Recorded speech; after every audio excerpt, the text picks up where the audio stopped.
Ẹ káàsán lórí ìkànnì àrólé bàbá 1010 TV News ní àwà inú ọjà làwà báyìí nílùú Òṣogbo ibi tí a ti fẹ́ ṣe ìfọ̀rọ̀wánilẹ́nuwò pẹ̀lú omidan tí wọ́n jókòó sí ojú móhùnmáwòrán wa yìí. Ẹ káàsán omidan wa. Ẹ káàsán sà. Ẹ bá wa dárúkọ yín fún àwọn ará ilé tí wọ́n ń wò wá. Orúkọ tèmi ni omidan Adéọlá Kadijat. Omidan Adéọlá Kadijat láti ìlú wo? Láti ìlú Òṣogbo. Ẹ ṣé. Ṣàṣà market. Ẹ ṣé. Ìkànnì àrólé bàbá 1010 TV ní àwà báyìí. A fẹ́ ṣe ìfọ̀rọ̀wánilẹ́nuwò kékeré kan pẹ̀lú yín lórí bí nǹkan ṣe ń lọ lórílẹ̀‐èdè Nàìjíríà.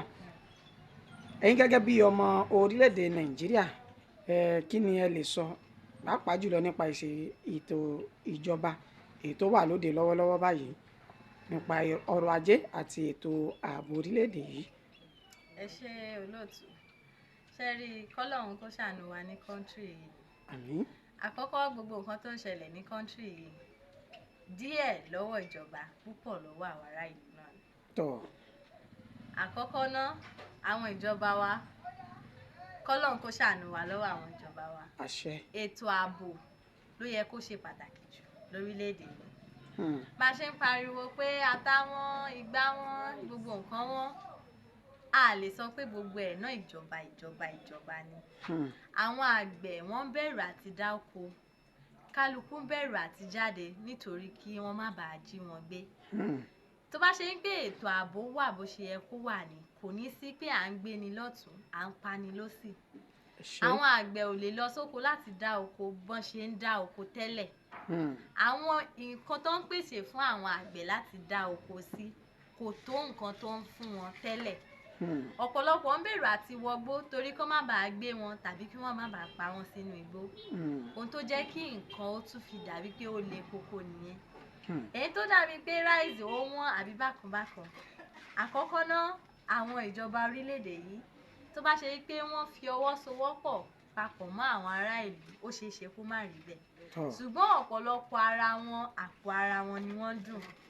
Ẹ̀kẹ́ ọmọ ẹranko ìbá bàjẹ́ nínú igbó kò kàn wọ́n kí tí wọ́n ṣàmà ti bàjẹ́.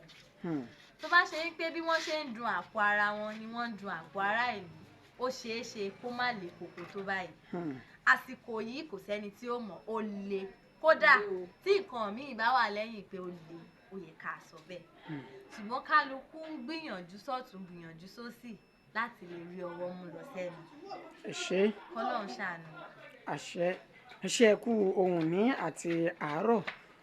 Pẹ̀lú gbogbo àwọn àlàyé tí ẹ ṣe sílẹ̀ yìí, ọ̀nà wo ni ètò ọrọ̀ ajé orílẹ̀-èdè yìí ni ó fi kan ẹ̀yin gbọ̀ngbọ̀n gẹ́gẹ́ bí ẹ ṣe jẹ́ kan lára ọmọ orílẹ̀-èdè yìí lórí iṣẹ́ àbí ọ̀nà kan àbí kejì tí ẹ̀ ń tọ̀? Àkọ́kọ́ ẹ mọ̀ tí ọrọ̀ ajé bá ti di pé nǹkan wọ́n gógógógó ọlọ́jà ò ní rí èrè bó ṣe yẹ kó rí. Ká fi ṣe àpẹẹrẹ ìrẹsì tá a rà ní bóyá 1000 tẹ́lẹ̀ tó ti di 25 nísìn. Ẹni tó ń ta oúnjẹ tó ti wò pé tí mo bá ṣe ráìsì kó bí owó kan iye tó yẹ kí n rí níbẹ̀ lélẹ́yìí.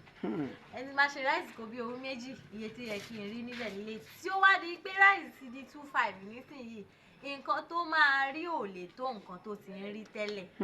Á jẹ́ ìpalára nínú iṣẹ́ torí àti ríbi jẹ bó ṣe yẹ kó jẹ kò ní ṣàǹfààní bẹ́ẹ̀ mọ́. Àti fọ́mọ jẹ bó ṣe yẹ kọ́mọ jẹun kò ní ṣàǹfààní bẹ́ẹ̀ mọ́ torí ọ̀wọ́n gbogbo nǹkan tó fi ń pèlò oúnjẹ àbí nǹkan míì ó wọ́n, epo wọ́n, ata wọ́n, ìrẹsì wọ́n, kò sí nǹkan tí ò wọ́n. Jíjẹ mímu àwọn èèyàn nísìnyí ọwọ́ Ọlọ́run nìkan ló wà. Ẹ ṣé ẹ kú ohùn láti àárọ̀. Ìmọ̀ràn wo wá ni ẹ̀yin ní fún ìjọba orílẹ̀-èdè yìí gẹ́gẹ́ bí ẹ ṣe ṣe àwọn àlàyé yìí? Bàbá mi ẹ̀bẹ̀ náà là á bẹ̀ àwọn ìjọba wa torí ta là wa bá a ké jù bẹ́ẹ̀ lọ wọn gbọ́ ohun tá à ń wí. Ṣùgbọ́n tọ̀ Ọlọ́run náà là á kọjú sí kó kọjú sí wa ṣe lóore. Gbogbo ohun tó wà nílẹ̀ yìí ọwọ́ Ọlọ́run là wà. Ṣùgbọ́n àtúnbí àwọn ìjọba wa náà ni pé nǹkan tí wọ́n bá tún lè ṣe fún wa láti jẹ́ kí gbogbo àsìkò tó le kókókó yìí kó fi dè wá lọ́rùn kó rọ̀ wá lọ́rùn kó lè rọ̀ àwọn náà lọ́rùn torí bí ìlú bá le kó le jù bẹ́ẹ̀ lọ orí ìjọba náà ni gbogbo wa dálé. Wọ́n ṣe dáadáa o, wọ́n ṣe dáadáa o, kódà kí wọ́n ṣe dáadáa ju bí wọ́n ṣe ń ṣe yìí lọ orí ìjọba náà la máa da gbogbo ẹ̀ lé torí kò sẹ́ni tó yé bí wọ́n ṣe dáadáa lábẹ́ tí ò hàn sáráàlú wọn ṣe náà ni ṣùgbọ́n à á bẹ̀ wọ́n kí wọ́n jọ ohun tí wọ́n bá lè ṣe fún wa láti jẹ́ kí gbogbo nǹkan tó le kókókókó yìí kó dẹ̀ kí wọ́n jọ kí wọ́n ṣe fún wa. ẹ bá wa dárúkọ yín. ká má máa ṣe lásán. Ẹ orúkọ mi ni Omidan Adéọlá Kadijat láti ìlú Òṣogbo. Ẹ kú ohun a tún máa kàn sí yín lórí ìkànnì àrólé bàbá 1010 TV. Ẹ ṣé bàbá.